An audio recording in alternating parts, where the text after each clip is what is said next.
I'm Army Specialist Billy Topaz with the 103rd Public Affairs Detachment, and this is your Montana Minute.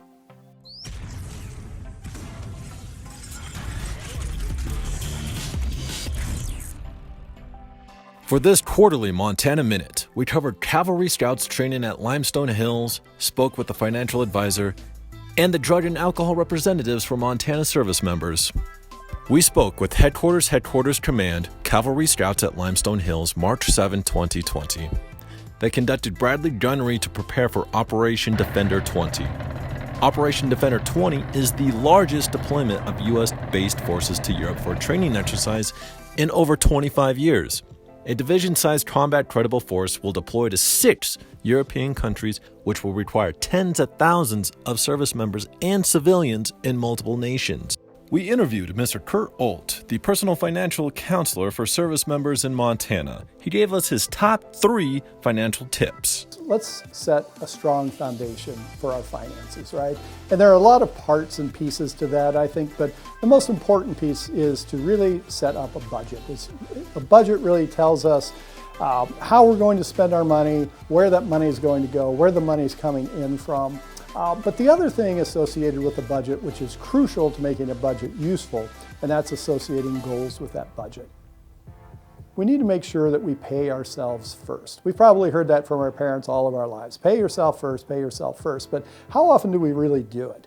You know, typically, even when people use a budget, and oftentimes it's just a list of those expenses, the last thing on the budget is saving. The last thing is, well, I need to save for my future, I need to save for school, I need to save for a house, or whatever that might be. But if we don't pay ourselves first, then we really don't have any money left to save, because by the end of the month, it's all gone. So we need to pay ourselves first and live on what's left. And that can be a hard thing to do.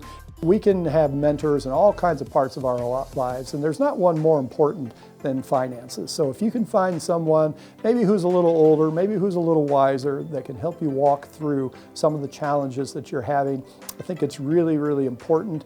And I think it will help you be more successful. But having said that, I think you can also be a mentor to somebody else.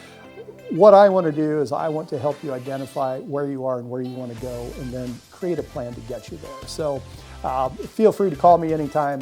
That's what I'm here for. We interviewed Mrs. Sherry Schmaus, the Alcohol and Drug Control Officer for service members in Montana.